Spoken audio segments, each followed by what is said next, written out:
लेकिन वर्तमान में हेमंत सोरेन सरकार में राजकोष पर ही डाका है, वह राजकोष में ही पड़ रहा है। 2024 में झारखंड के ऊर्जा विभाग से 100 करोड़ रुपए की फर्जी निकासी की गई और लगभग 300 से ज्यादा अकाउंट में 100 करोड़ को ट्रांसफर किया गया।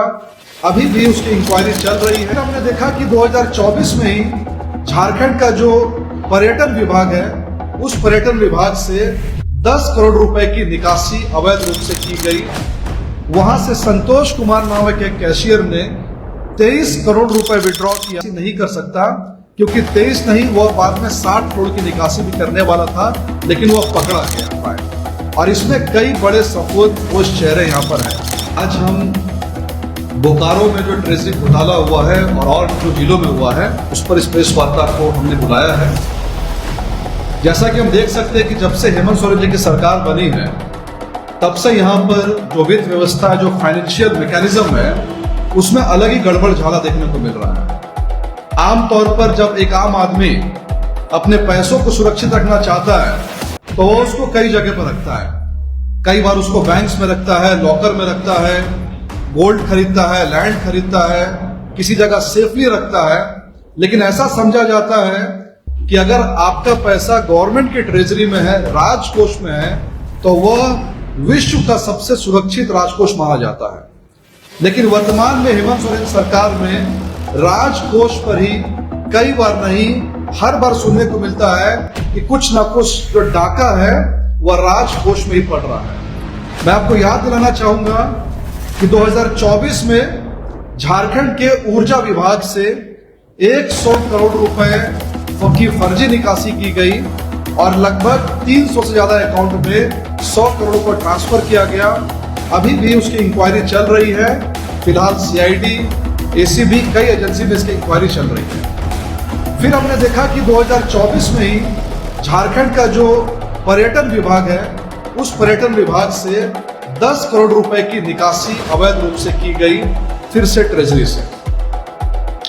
इसके बाद 2023 में बहुत ही अजीब सी घटना हुई, जहां पर जो पीएचई डिपार्टमेंट है, पेयजल स्वच्छता विभाग, वहां से संतोष कुमार नामक एक कैशियर ने 23 करोड़ रुपए विड्रॉ किया और 23 करोड़ रुपए पहले अपनी वाइफ ललिता सिन्हा, अपनी कंपनी रॉकडेल कंस्ट्रक्शन में ट्रांसफर किया। उस समय हमने कहा था कि संतोष कुमार एक कैशियर 23 करोड़ रुपए की निकासी नहीं कर सकता, क्योंकि 23 नहीं, वह बाद में 60 करोड़ की निकासी भी करने वाला था, लेकिन वह पकड़ा गया। यानी एक कैशियर के लिए यह संभव नहीं है कि वो 100 करोड़ की निकासी कर पाए। और इसमें कई बड़े सफेदपोश चेहरे यहाँ पर हैं। बाद में मालूम चला कि संतोष कुमार अचानक से ईडी कार्यालय गया, ईडी के अधिकारियों पर झूठे आरोप लगाए और फिलहाल वो मामला हाईकोर्ट में सीबीआई को सौंप दिया है। यानी संतोष कुमार के वक्त भी हमने कहा था कि एक कैशियर, अकाउंटेंट लेवल का अधिकारी इतनी बड़ी निकासी नहीं कर सकता है, और बाद में हमारी बात सच साबित हुई। अब हम बोकारो की बात करते हैं। बोकारो में कौशल पांडे नाम का एक व्यक्ति जो है, वह यहाँ का संतोष कुमार है। कौशल पांडे वहां के कांस्टेबल उपेंद्र सिंह के नाम पर एक फर्जी, उपेंद्र सिंह जो कि जरा सा कोई बात करे, शांत रहिएगा प्लीज। बोकारो की जो घटना हुई है, बोकारो में एक कांस्टेबल उपेंद्र सिंह जो कि रिटायर्ड कर जाते हैं, रिटायरमेंट के बाद उनके नाम पर 2016 में रिटायर कर जाते हैं, और कौशल पांडे उनके नाम पर जो रिटायरमेंट एज है उसको एक्सटेंड कर देता है। यानी कि वो रिटायर कर चुके हैं, पर एडिट कर देता है कि वो रिटायर्ड नहीं, कुछ अभी भी सर्विस में यह आदमी है। और उसके बाद उसका सैलरी कहाँ निकाली जाएगी, तो सैलरी निकालने के लिए अपनी वाइफ के नाम जो अनु पांडे है, उसके नाम का अकाउंट वहां डालता है। और पिछले 25 महीनों में 63 बार, 25 महीने 63 बार थोड़ा करके टोटल जो है 4.5 करोड़ रुपए उसने वहां से निकाले। और इसके बाद मालूम चल रहा है कि हजारीबाग में 15 करोड़ रुपए निकाले गए। हमारे सोर्सेस कह रहे हैं कि हजारीबाग में 14 नहीं, जब बल्कि लगभग 100 करोड़, 92 करोड़ का फिगर आ रहा है, जिसको छिपाया जा रहा है। और ऐसा ही कुछ बहुत ज्यादा फिगर गढ़वा साहेबगंज से भी आ रहा है। अब इस पूरे प्रकरण में हमारे कुछ सवाल है सरकार से, जो कि इशारा करेंगे कैसे इस घोटाले में बहुत बड़े बड़े चेहरे लिप्त हैं। सबसे पहली बात तो यह है कि बताया जा रहा है कि जो अकाउंटेंट है कौशल पांडे, उसने ई कुबेर जो पोर्टल है उसमें बड़ी आसानी से एक कांस्टेबल के डेट ऑफ बर्थ को एडिट कर दिया। ऐसा एक कांस्टेबल के लिए संभव नहीं है कि ई कुबेर, जिसको झारनेट कंट्रोल करता है, जैप आईटी भी इसमें स्टेक होल्डर है, इसको इतनी आसानी से एक accountant date of birth edit नहीं कर सकता है। नंबर 1। नंबर 2, कॉमन सेंस की बात है। उपेंद्र सिंह नाम का जो कांस्टेबल है, उपेंद्र सिंह नाम का कांस्टेबल जिसके नाम से बनाया गया है, उसके नाम का पैसा किसके अकाउंट में जा रहा है? अन्नू पांडे।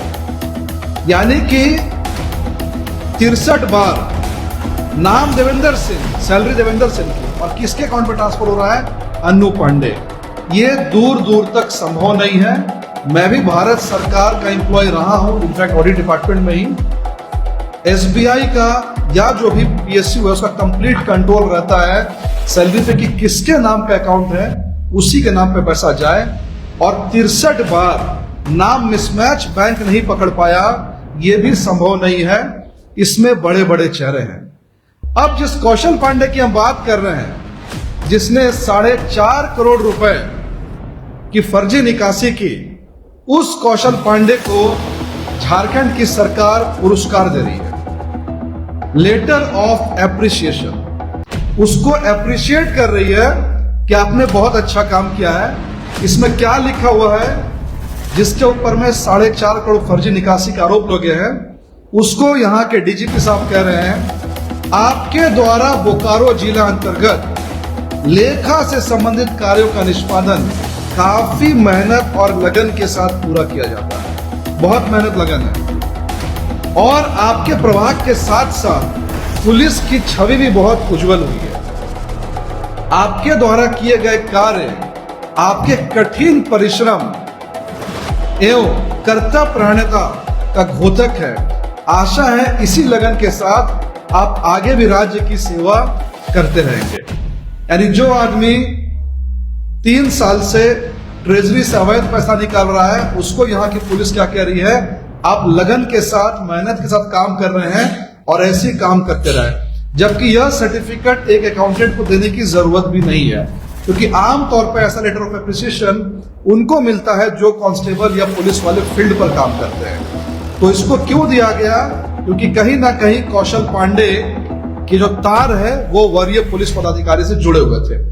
अब जो हमारी जानकारी मिल रही है, यह खिलाड़ी कौशल पांडे, यह सुनने में अकाउंटेंट लगता है, पर यह अपने जिले में बार बार कोई भी एसपी आया, इसके पहले हजारीबाग में रहा, बोकारो में रहा, वहां यह बार बार दावा करता रहा कि अगर जिले को फंड चाहिए तो डीजीपी को, डीआईजी बजट को मैनेज करने की जिम्मेवारी, फंड लाने के लिए जिम्मेवारी मेरी है।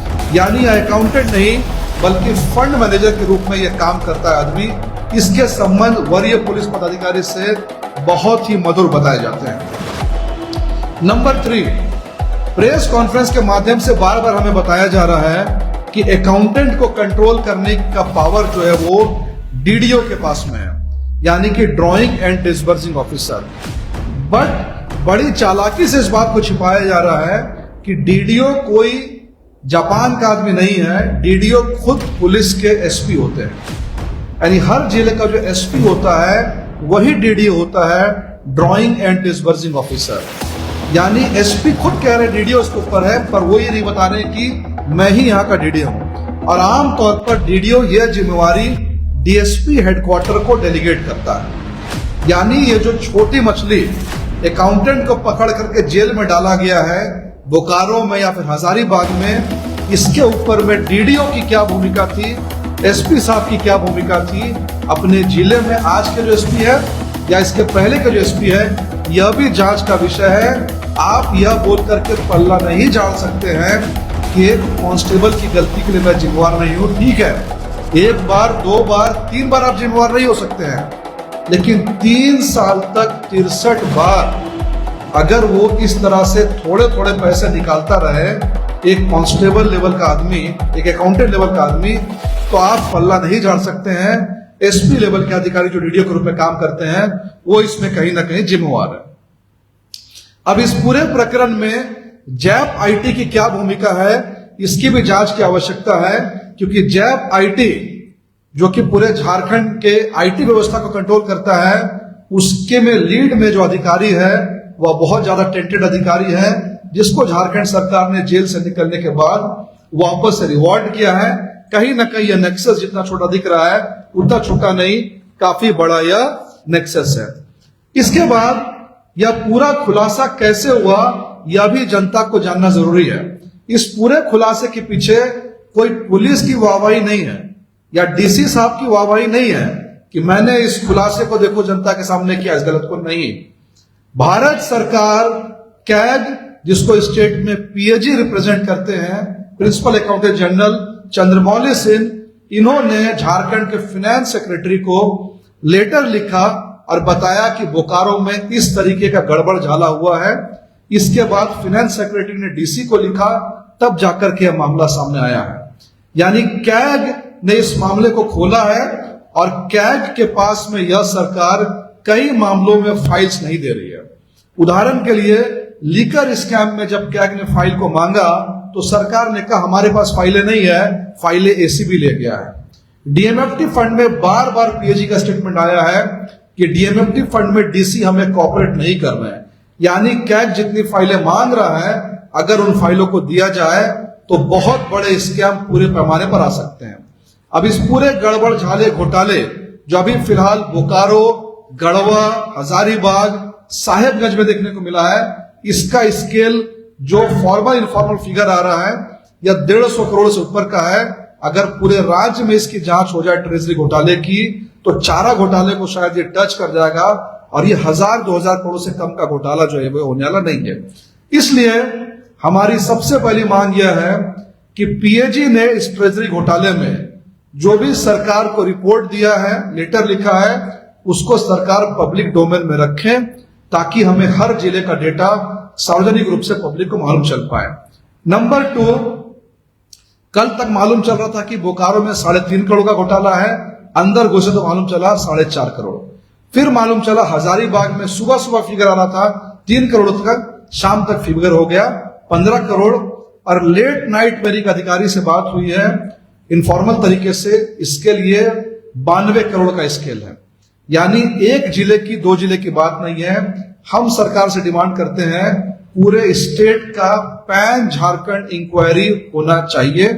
नंबर 3, इसमें इंक्वायरी कोई पुलिस अधिकारी ना करे, पुलिस का विंग इसको अधिकारी अगर करेगा तो निष्पक्ष जांच नहीं हो सकती है, क्योंकि संभवतः इसमें पुलिस के वरीय अधिकारी का इन्वॉल्वमेंट इसमें है।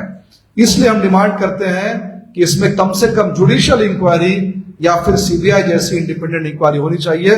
संभवतः अगर एफआईआर दर्ज हो चुका है तो माइट भी फ्यूचर में ईडी की एंट्री एफआईआर के बाद हो जाए, जैसा कि संतोष कुमार के केस में भी हुआ था। इसके बाद हमारा डिमांड है कि प्रिंसिपल अकाउंटेंट जनरल, जो कि झारखंड सरकार से बार बार कई मुद्दों पर अकाउंट्स की फाइलें मांग रहा है, जैसे कि जल जीवन मिशन, जैसे कि डीएमएफटी, जैसे कि लिकर स्कैम, सरकार तत्काल इन फाइलों को पीएजी को उपलब्ध कराए, ताकि जो ये ट्रेजरी स्कैम दिख रहा है, जो हमें अभी 150 करोड़ या 1000 करोड़ का दिख रहा है, शायद यह पुलिस नहीं, हर डिपार्टमेंट में ऐसा गेम हुआ हो कि आदमी रिटायर हो गया और उसके नाम से लगातार पैसे विड्रॉ कर रहे हैं और ये बहुत बड़ा स्केल हो सकता है। धन्यवाद।